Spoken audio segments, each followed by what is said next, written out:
আসসালামু আলাইকুম everyone, welcome to রান্নাঘরের জাদু ডব্লুবি। আজকে আমি আপনাদের তৈরি করে দেখাবো গুড়ের গজা বা গুড়ের মোড়ালি।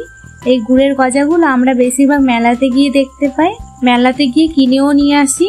এখন আর মেলাতে গিয়ে কিনতে হবে না, সামান্য কয়েকটা উপকরণ দিয়েই ঘরে বানিয়ে নিতে পারেন, আর খুবই মজার হয়। এইভাবে বানিয়ে কিন্তু আপনারা অনেক দিন পর্যন্ত সংরক্ষণ করে রাখতে পারেন, খুবই সুন্দর হয়। তাহলে চলুন রেসিপিটি শুরু করা যাক।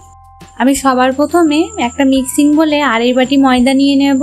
ময়দাটা তোমরা বাড়িয়ে কমিয়ে নিতে পারো। আমি এখানে ময়দাটা অ্যাড করব, আটা দিয়ে করব না, কারণ ময়দা দিয়ে করলে গুড়ের মোড়ালিটি খুবই ভালো লাগে খেতে আর খুবই সুন্দর হয়। 1/2 চামচ কালো জিরে নিয়ে নেব, হাত দিয়ে এভাবে একটু ঘষে দিয়ে দেব।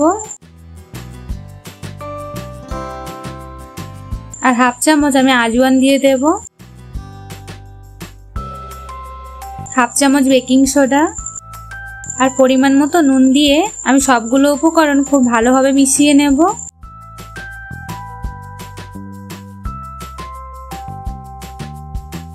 আর ময়দাটা ময়ানের জন্য আমি এখানে 4 চামচ তেল নিয়ে নেব। তোমরা এখানে ঘিও ব্যবহার করতে পারো, আমি তেলটা নিয়েছি। এবার আমি তেলটা দিয়ে খুব ভালোভাবে মিশিয়ে নেব। যখন দেখবে হাত দিয়ে এভাবে মুঠো করলে এভাবে ঢেলা বেঁধে যাচ্ছে, আবার ভেঙে দিলে ঝুড়ো ঝুড়ো হয়ে যাচ্ছে, তখন ভাববে ময়দাটা একদম পারফেক্টলি ময়ান দেওয়া হয়েছে। এবার আমি ময়দাটা মেখে নেব। তার জন্য আমি হালকা কুসুম গরম পানি নিয়েছি। পানিটা কুসুম গরম ব্যবহার করার কারণে মোড়ালিগুলো খুবই সুন্দর হয়। আমার এখানে 1 বাটিরও কম পানি লেগেছে। আমি খুব ভালোভাবে মেখে নিয়েছি, আর খুব স্মুথ ভাবে মাখা যাবে না, একটু শক্ত করেই মেখে নিতে হবে, এরকম এবড়ো খেবড়ো করে। এবার আমি 10 মিনিটের জন্য রেস্টে রেখে দেব। 10 মিনিট পর আবারও আমি হাত দিয়ে মেখে নেব। এভাবে একটু মাখা হয়ে গেলে এবার আমি 2 ভাগে ভাগ করে নেব।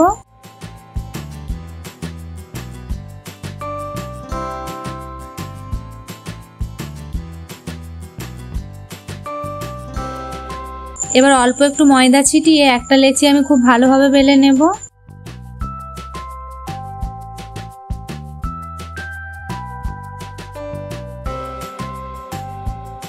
এরকম বড় সাইজে রুটির মতো বেলে নিয়েছি, আর খুব পাতলাও হবে না, মোটাও হবে না, এভাবে বেলে নিতে হবে। এবার আমি একটা ছুরির সাহায্যে এভাবে লম্বা লম্বা করে কেটে নেব।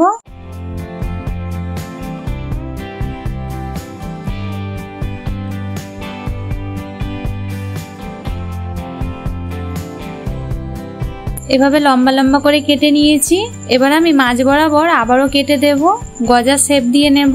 তোমরা গজাটা ছোট বড় যে কোনো একটা সাইজের করতে পারো।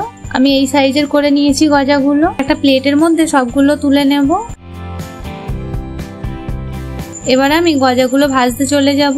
তার জন্য প্রথমে একটা কড়া বসিয়ে গরম করে নিয়েছি। এবার পরিমাণ মতো তেল দিয়ে দেব। তেলটা হালকা গরম হয়ে গেলে আমি সবগুলো তেলে ছেড়ে দেব।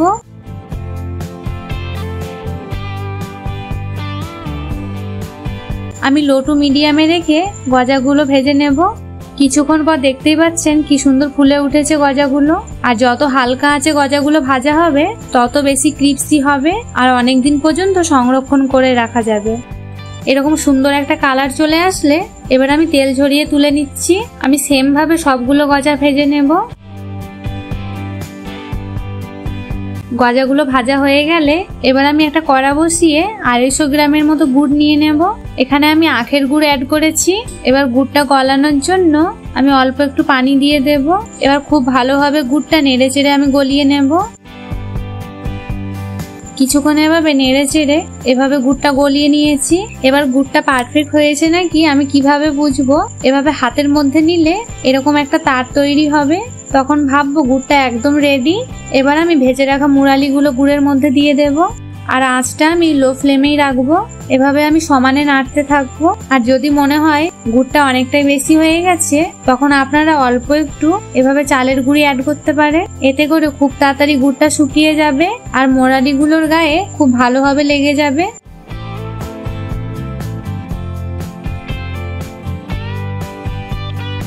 এবার আমি গ্যাসের ফ্লেমটা আমি অফ করে দেব, আর এভাবে সমানে আমি নাড়তে থাকবো। দেখুন আগের থেকে কিন্তু অনেকটাই গুড়টা শুকিয়ে এসেছে। আর গুড়টাও খুব ভালোভাবে গজাগুলোর গায়ে লেগে গেছে। আমার গুড়ের মোড়ালি একদম পারফেক্টলি ভাবে রেডি। এবার আমি একটু ঠান্ডা করে নেব আর ঠান্ডা করে পরিবেশন করে দেখাচ্ছি।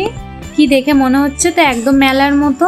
তোমরা খুব সহজেই বাড়িতে অল্প উপকরণে এভাবে গুড়ের মোড়ালি তৈরি করে নিতে পারো। আর ভেতরটা খুবই ক্রিস্পি হবে। আমি খুব সহজে তৈরি করে নিলাম। এভাবে গুড়ের মোড়ালি বাড়িতে তৈরি করে এয়ারটাইট কন্টেনারে করে সংরক্ষণ করে রাখতে পারেন, অনেক দিন পর্যন্তই ভালো থাকবে। আশা করি আমার এই সিম্পল রেসিপি আপনাদের অনেক ভালো লাগবে। আর যদি ভালো লেগে থাকে তাহলে অতি অবশ্যই কিন্তু কমেন্টে জানাতে ভুলবেন না। আরও এরকম সিম্পল রেসিপি দেখতে চাইলে চ্যানেলটা সাবস্ক্রাইব করে পাশে থাকবেন। দেখা হচ্ছে আপনাদের সঙ্গে আরও একটা নতুন রেসিপি নিয়ে। ততক্ষণ সবাই ভালো থাকবেন, সুস্থ থাকবেন। আল্লাহ হাফিজ।